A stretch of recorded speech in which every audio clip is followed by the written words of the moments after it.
Montana. She's going, what happened to the cool weather you had? So let's go to God in prayer. Eternal God, we give you thanks for the blessings of this day, for our club and its work in the community. And we ask your spirit to be upon us and to bless our guests today and our presenters in this very important program that we're involved in and the work that we do in this community.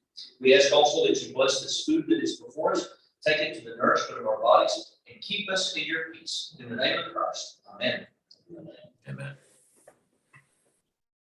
All right, I'm going to invite our president-elect, Lazaro, to lead us in the Pledge of Allegiance. Fellow Rotarians and guests, please follow me on the pledge. I pledge allegiance to the flag of the United States of America and to the republic for which it stands, one nation, under God, indivisible, with liberty and justice for all. Awesome. Y'all may be seated.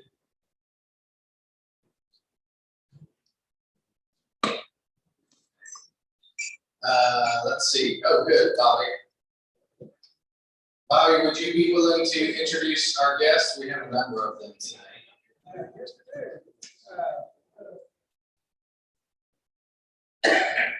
We have Carol from Montana. Yeah, come get the mic. That way we can all hear you.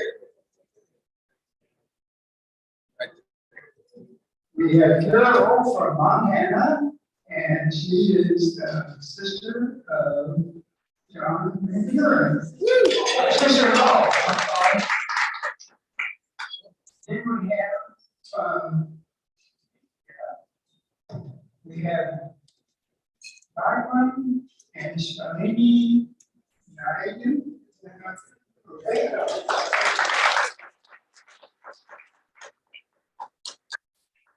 Elizabeth Williams is Shane's guest.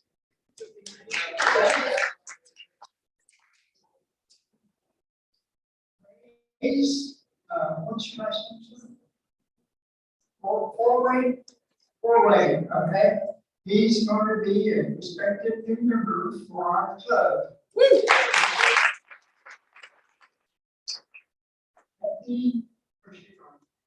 And Brittany Tucker is our guest.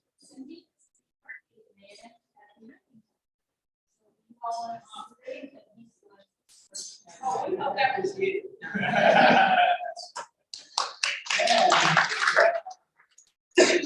Governor, already Friday is with this.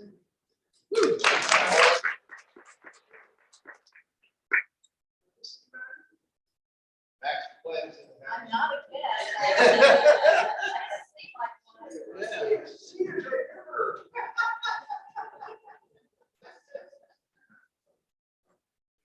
Thank you. That's it. Thank you. Thank you, Bobby. Can I have the mic back? Excellent. And because Vikram came all the way from India to be with us, I want to give him a moment to bring greetings to us.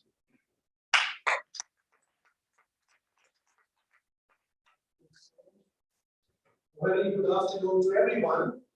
It gives me a lot of pleasure to come here and attend this meeting today.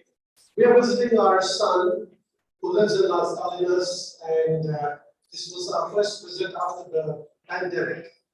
Our club, the Rotary Club of Nagpur Vision, is located bang in the center of India. If you point your finger to the central part of the Indian map, that is where we come from.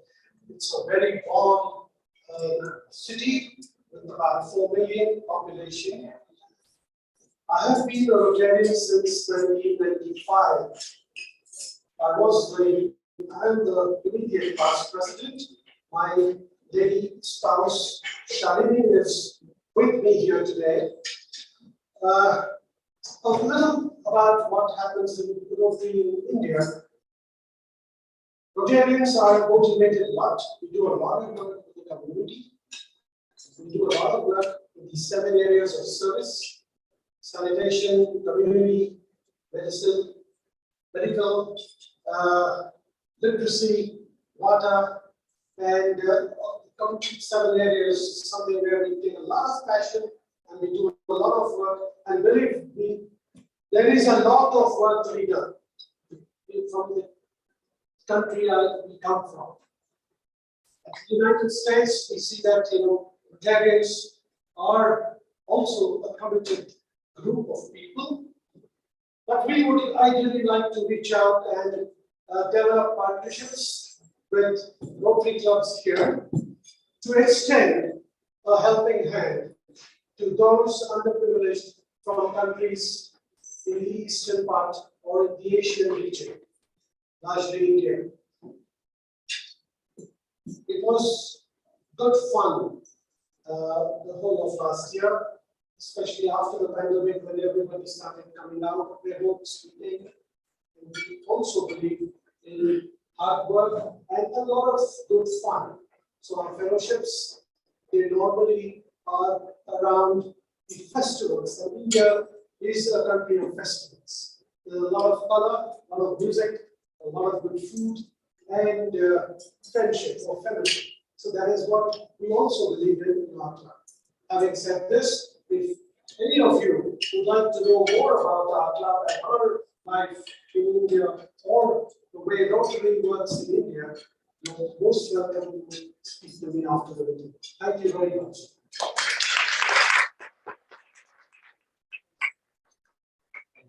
We are so glad the two of you are here. And before you leave, if you will please leave us with your contact information. We don't have a banner with us, but we will get one to your son for the next time you're here.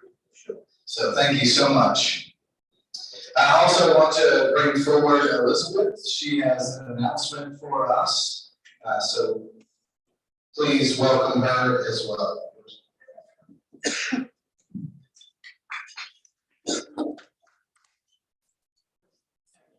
Hi, I'm Elizabeth Williams. I volunteer at Crisis Ministries. I'm a community volunteer.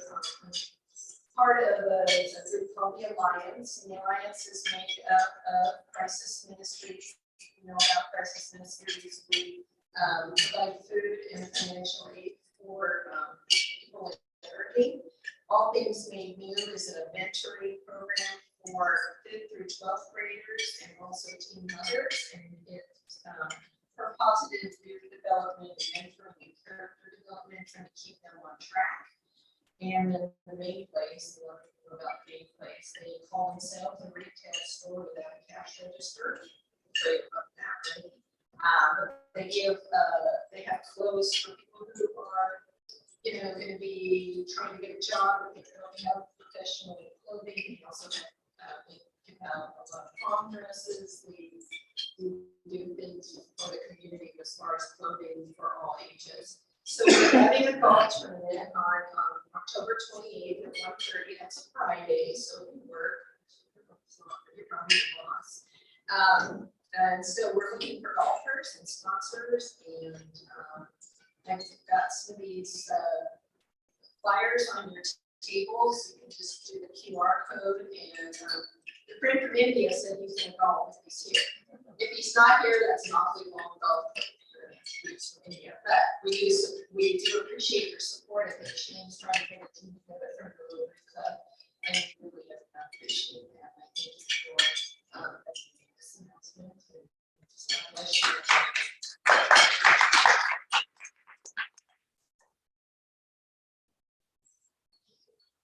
All right, we will have some more announcements after our program, but without further ado, I want to ask Laura Manning to please come forward and introduce our program for today.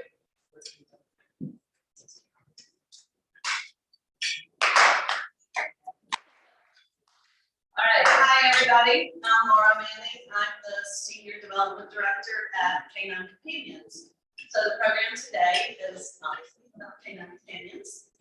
September is Service Dog Month, so I put some things on your table. Our main goal of Service Dog Month is to teach people the difference between a service dog, a therapy dog, an emotional support dog. I'm sure all of y'all have seen people with dogs in a store or in a restaurant or whatever that are not service dogs and may not behave like a service dog. So The main difference is that a service dog does a task for someone. So they're only for people with disabilities, and that dog is required to carry out a task. Therapy dogs, emotional support dogs are very important to people, and they do help people, but as far as having access to public places, they're really not supposed to be there. And you'll see some stats on the postcard that talk about, I think it was 93%, I'm not sure what it was, but percent of people with true service dogs, those dogs have been attacked by people who have dogs that are not trained to be in public places. So anyways, Service Dog Awareness Month is really just to raise awareness about service dogs and the skills that they do. So our program today was going to be, I've got Roberta and Mike here, and Roberta has a service dog. You can't see him because he's being very well behaved under the table. His name is Patrick. And Jackie is a puppy raiser. So she has Gator, who's 15 weeks old, and she's working with him. He's a service dog in training. A lot of y'all know a lot about Canine Companions, so I'm just going to give you a big overview of it for those that are not familiar with it. And then I'm going to let these ladies come up and tell you their story and what they do. And we're leaving lots of time at the end for you to ask questions because they are the true show, and y'all are going to have lots of questions for them, I'm sure. So Canine Companions was started in 1975. Oh wait, Jordan, will you show the video clip, please? Okay, you just tell me when you're ready. We started in 1975 in Santa Rosa, California. There are 6 training centers across the country, including one right here in Irving. This one was built in 2015, and we're the only one that's affiliated with the healthcare system. So Baylor Scott and White helped get us here. Our training center is built on Baylor Scott and White property. They do all the maintenance at our facility. They're just great partners for us, and we're very grateful to them. Puppies, we breed our own dogs. We only use labs and Goldens or crosses of the two. We've used lots of dogs over the years, but we found that those 2 breeds were what works best for what we need. You know, police force might use German Shepherd because that German Shepherd has skills that they need. The labs and Goldens have the disposition, the personality, the loyalty, all the things we're looking for. They need to be strong enough to pull a wheelchair if someone needs help with a manual wheelchair. They also, if you think about it, they were bred as hunting dogs. So when they retrieve a bird and bring it back, they have a very soft bite. So when people drop their cell phone or something, we don't want a dog that's going to chomp right through the cell phone when they pick it up. So the labs and Goldens have that soft bite, and they're able to pick things up and hand it to the people that need their assistance. We breed the dogs in California.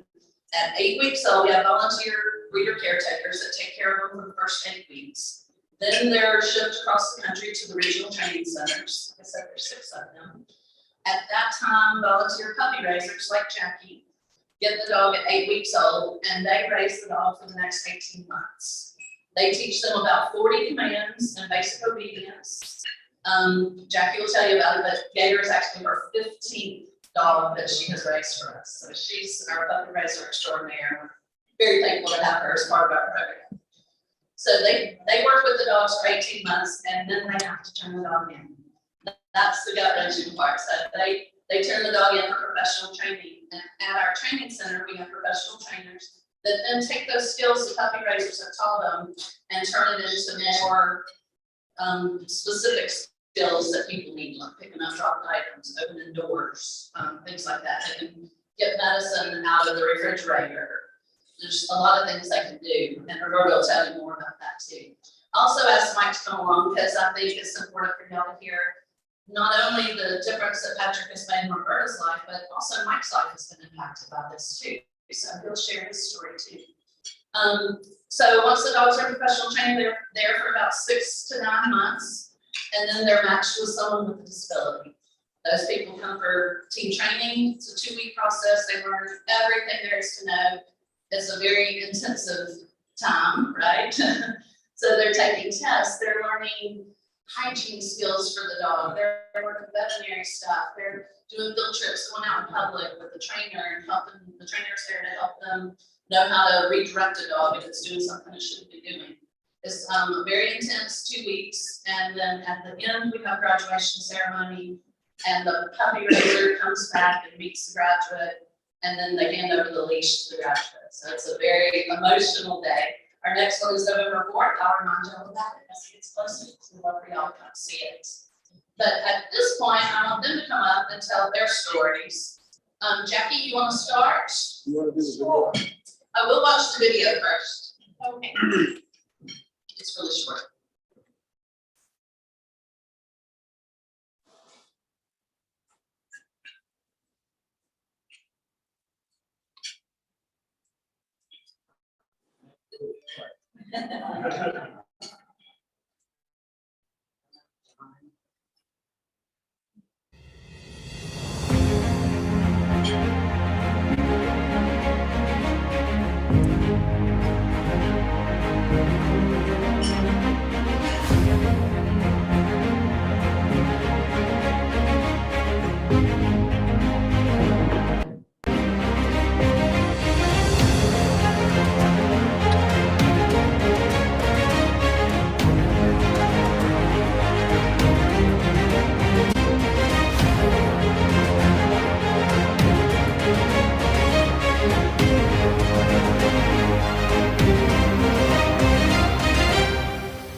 So Jackie, this is her 15th puppy to raise, so this is Jackie and Gator.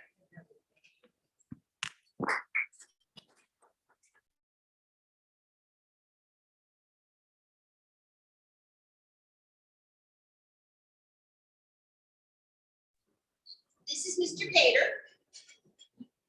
He was born on June the 6th, and he is my 15th puppy. Sorry.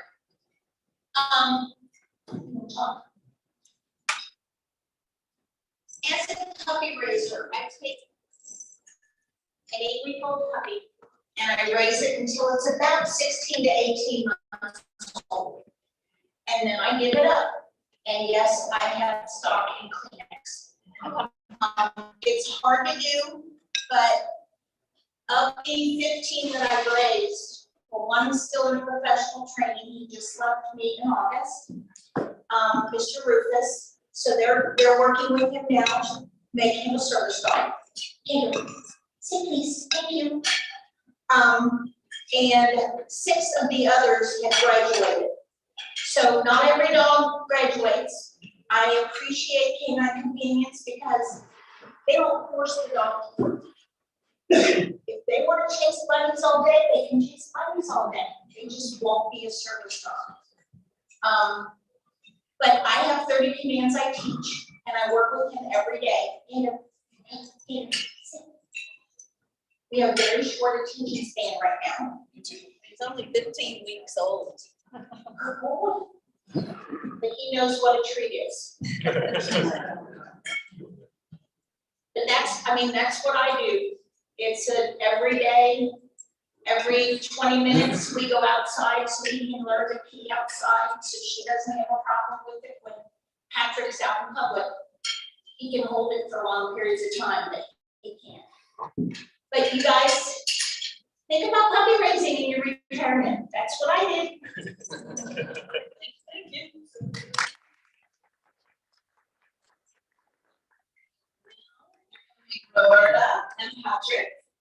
and Mike. Okay, Patrick, let's go.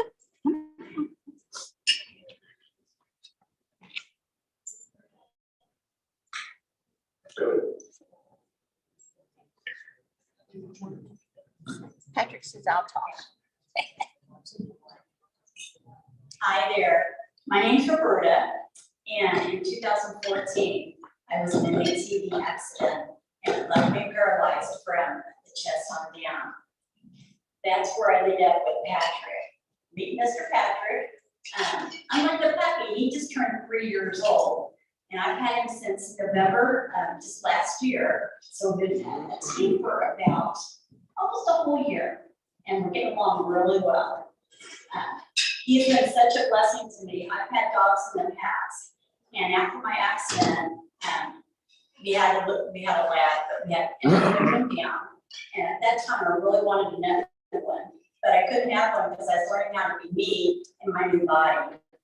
But about 5 years after my accident, I came across Canine Companions at Disability Expo, and I learned what the dog could do for you. I thought, this way I could have a dog and my pet, and then somebody that can help me. And here we are, team training, 2 weeks of intense team training, and I got Patrick. So what Patrick can do for me, he does so many things, not just my loving pet, but he can pick things up for me. He opens and closes doors and drawers. In fact, I've got these all over the house because he can open up a door for me, and that saves me time and energy. Because think about it, if you're in a wheelchair and you go and you open up a door and you want to close it, you got to go out the door, turn around, and close it, and then turn around again. It's a lot of energy. I just put this on. I say, Patrick, go, and boom, he's here. So he closes it for me, and he has a great time doing it. In fact, Patrick, get it. Patrick, get it. Patrick, get it. Patrick, get it. Yes, boy. Yeah. Patrick, you want to say something? Patrick, speak. Boy. Yes. So he just does so many things. He fetches things for me, picks things up. He opens and closes doors. He can actually help me take off a jacket.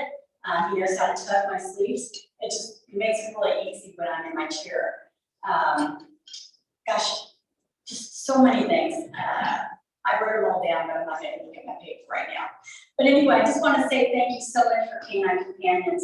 I'll tell you what, with the volunteers, the puppy raisers, the trainers, the breeders, everybody, the graduates, the volunteers, I can't say enough what a wonderful community and group this is. They've done so much for me and for people like me. So I can't say enough about that. It makes me tear up when I think about it. So thank you to all those people, and consider doing your part with the organization. They're wonderful. It's a whole new family. Mike, did you want to say something?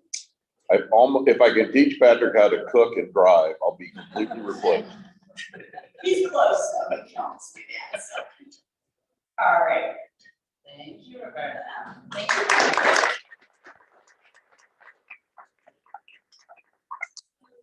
One of the things that sets Canine Companions apart from other service dog organizations is that our clients get the dogs completely free of charge. We do not get any federal funding. All of our money comes from donations from individuals, corporations, and foundations. So a lot of service dog agencies charge a pretty hefty sum to get a dog that well trained, and then we'll work with them. We value the dogs at about $50,000 from the breeding, the training, the vet care.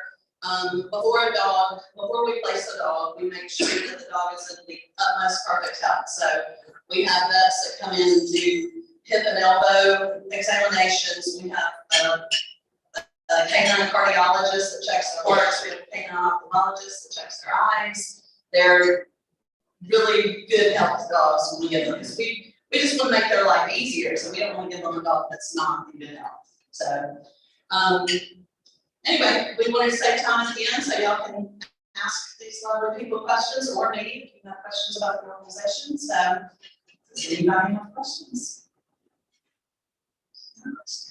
Terry?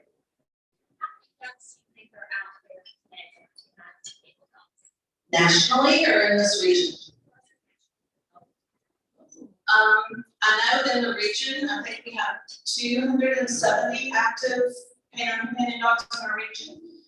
Nationally, Jackie, do you have any idea what that would be, what the number would be? Since 1975, we have graduated 7,400 dogs. So they're not out there anymore, they've gone to the Rainbow Bridge, but they're still in our hearts because they all belong to the family. We average about 840 births a year, so. General question.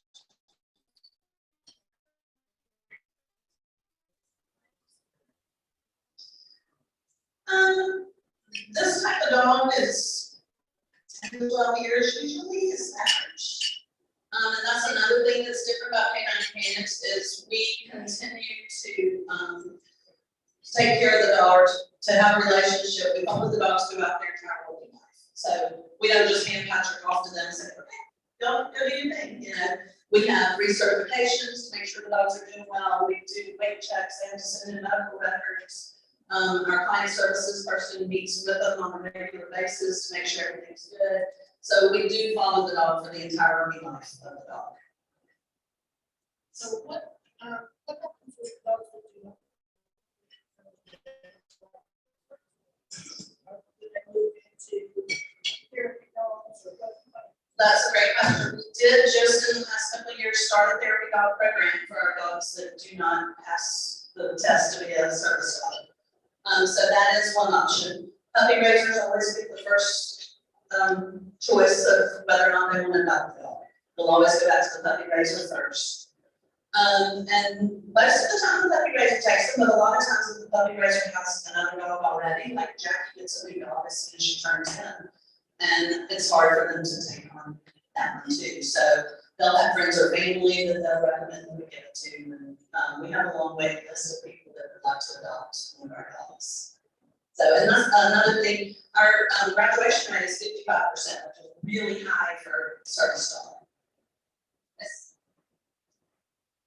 And also, our trainers work with these dogs for 6 months. So they know the dog's temperament, they know what the dog can and can't do. And the nice part about it is they have a dog that's good for search and rescue, or good for drug sniffing, or any kind of work in a airport. We have organizations that we work with, and we recommend those dogs to those organizations, so that all the training and money and effort we put into these dogs doesn't go to waste. And it's not going to waste when it's a change of career, which is what we call the dogs that become pets. But if they can continue and work in another organization, we're all for it.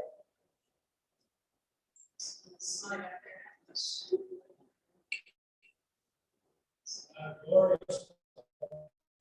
Okay, Patty? No, I'm wondering. Special consequences. Said that for them, special certification.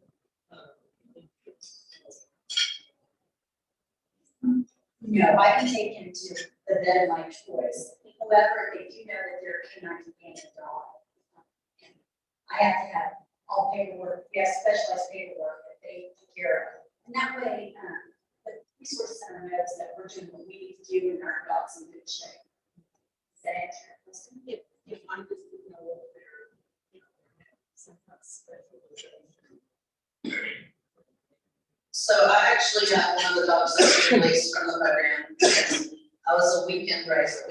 We also have some prison programs, so dogs are raised in some prisons, and the inmates do all the hard part, the puppy raising, the training part, but obviously they can't socialize the dogs. So we have weekend raisers that go on Friday, pick up the dog. You're responsible for taking them to restaurants, to stores, and doing all the social things that the inmate can't do. And then you drop the dog back off to prison on Monday, and they get trained in the prison again. So, I did that for a dog with Carswell Prison in Fort Worth. and my dog, had never seen a cat before. I obviously didn't do a great job of socializing, but, I didn't know anybody had a cat. She saw squirrels, she saw ducks, geese, none of that bothered her, she was perfect. But on campus, we have a cat named Magnolia. Her job is to distract the dogs. She darts in and out of them while they're doing their training session. She sits on top of the kennel that they have to go in. She does whatever she can. She's really good at her job. She does whatever she can to distract the dog, and the dog just can't pay attention to her. So, poor Gully, she was very interested in Magnolia, so she changed her. Yes. Question. What happens to the dogs?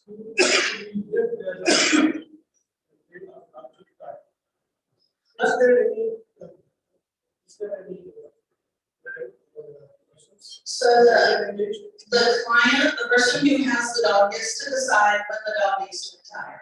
As the dog gets older, it's a little slower to the commands, then, they say, hey, we think it's time that this dog retire, you know, she's just not getting up quick enough, she's not able to pull me, whatever the skill is that she needs to be doing. Once they retire the dog becomes their pet, and they can get a successor dog. So they tell us they want another dog, and we give them another dog. Essentially, getting on pets. Yes, yeah, and a lot of times, a lot of the clients don't, sometimes it's hard to keep it as a pet. If you've got another dog, then you're saying, you know, go get my medicine, and then both of them try to do it, or sometimes it's confusing to the dog that's retiring. So sometimes they'll give it to a family member. I know several that give it to a family member, but oh yeah, that's great. Yes, yeah, so sometimes they go back and finish, so it's a full circle, and they go back and finish their life with the puppy. So, but they're always taken care of. I mean, everybody falls in love with them, so they're somebody's pet somewhere. Yes.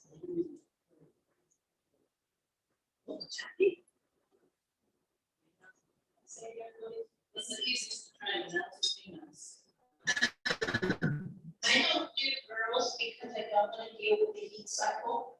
All of our pups that are in training are considered for breeding purposes when they turn into professional training. So I don't want to deal with that. So I do males. I don't think there's a difference. It's just the temperament of the dog. He's first born and he wants to work so bad. I mean, he learns things quickly and pays attention to, unless there's another dog in the room.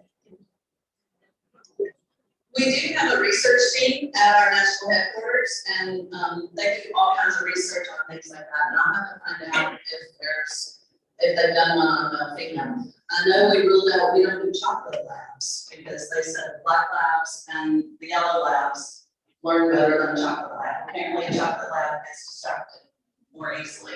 I thought that was interesting. Yeah, but they also, the research team works with Duke University, Stanford, Arizona. They've got a lot of different research things going on. The Purdue study just completed, and it was about autistic children with autism, and how a service dog impacts them. And they haven't released the results yet, but I'm excited to see it. They used all Canine Companion dogs for the study. So we have a lot of research going on, so I'll have to find out that answer.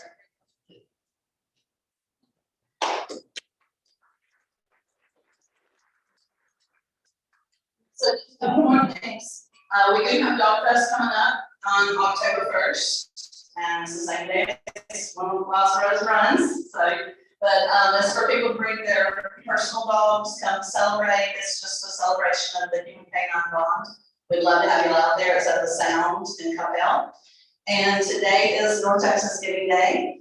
So there are lots of wonderful charities in North Texas.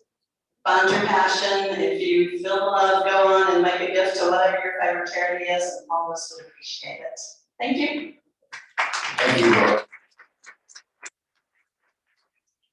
We have Canine Companions with us today. Wonderful program. If there are more questions, feel free to stick around and ask them before you leave.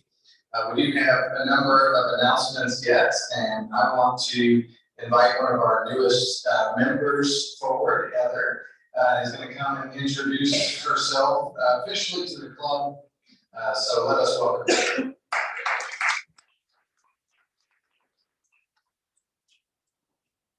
know I've been coming for a few weeks now and have gotten to meet so many of you, but I will introduce myself again. My name is Heather Baker, and I am new to Baylor Scott and White Irving Foundation.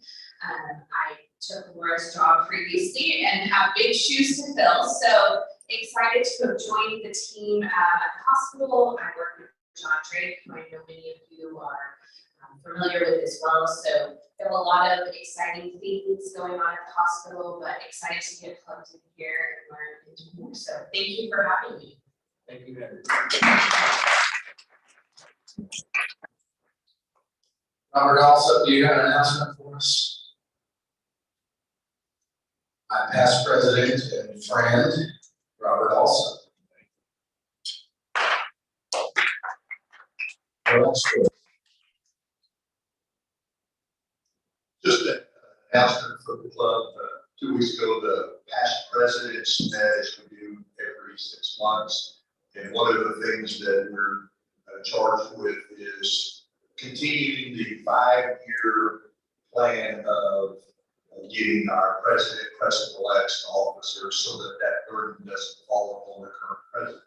Andrew, happy about that. So our president-elect, as you know, is Lazaro Alvarez, or Bash. We're excited about your tenure. And so when I tried to get this back in place 3 years ago, we had a 5-year plan. Well, that 5-year plan is kind of coming to an end. So we were looking at the next 3 years. So I just wanted to announce today, because that person's in the room, that the president-elect for the 2024-25 Rotary year is none other than Mr. Bill LeVar.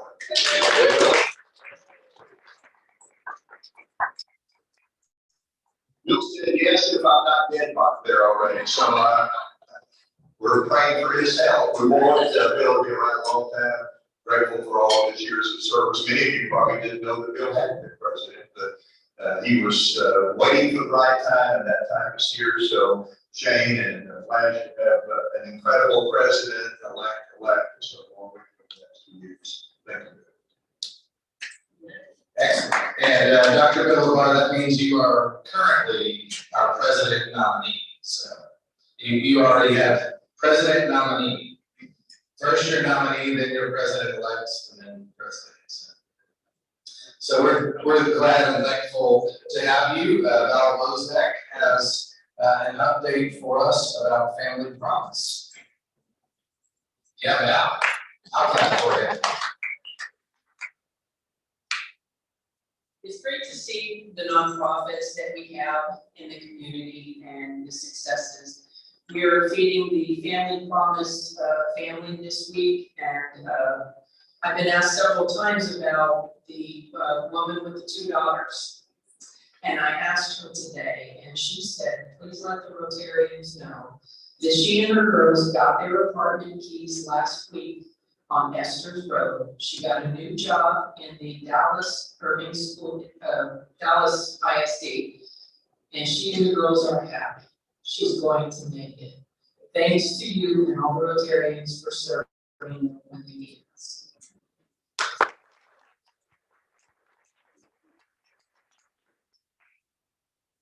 That's really cool. Now, these dinners that you do, how does that work? Good question. I gotta do dinner tonight, but do you want to say something? Okay. So we have a choice. We can either buy like a catered meal, or we can make it ourselves. I've usually done a combination of the two, where I buy a rotisserie chicken and then make some sides to go with it. Tonight I'm cheating because I'm busy and I'm just gonna go buy it.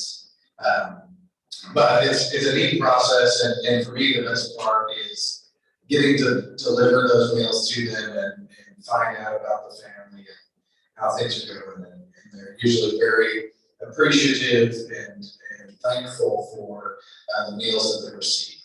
So does that help? Does that answer? Beautiful. It's a neat thing for us to do to continue to have that service above self mindset. So thanks for all those who participate. And Bob, we appreciate you jumping in to help too. So and it's good to have Mara and Randy and Bob joining us.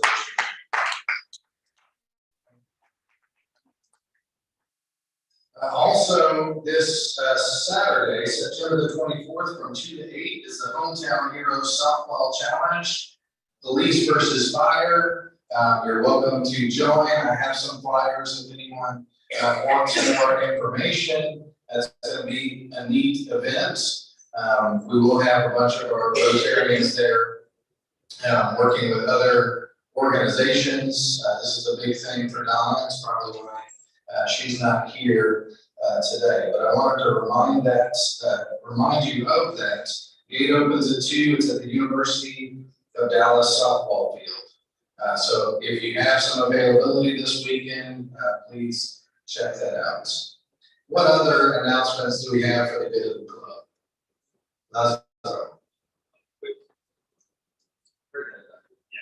So not this weekend, but next weekend coming up, you can start with a run and then go to the rest of it. So you do 2 things. It's going to be out anyways. So we are doing the first ever Irving Oktoberfest, capitalizing that we have about 1,200 runners who are registered to run in the morning. So the race starts at 8.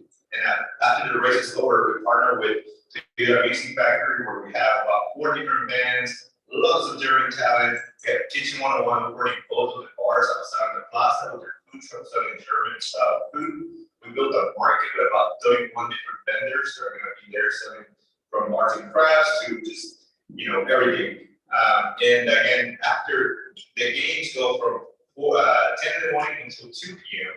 At 2 p.m., the Cowboys Experience are having their event at Texas Lottery Plaza as well. Their finals, Cowboys players are going to come and sign autographs. So it's a whole celebration. The whole time we're going to have entertainment go from pretty much 8 a.m. to 4 p.m. We have an MC. It's free to attend. You have to register for the run, but the festival is free. So if you're free, come out, hang out. Again, there's a lot of things going on that day, like the Canine Companions event. I attended a couple years back. It was pretty fun. So more information about that at irvingmarathon.com or at the rest of the website. All right. Thank you, brother. That's October 1st, right? Yeah. Cool. And my Norwegian exchange student and I will be running once Jacqueline sends me the link. Depends on how much I can get. All right, friends. Any other announcements for the good of the club? All right, well, at this time, I invite us to stand as you are able to have us recite the 4-way test of the things we think, say, and do. And Jim Klein, I'm going to invite you to lead us in our 4-way test. Please join me in the 4-way test. First, is it true? Second, is it fair to all concerned? Third, will it build goodwill and better friendships? Fourth, will it be beneficial to all concerned?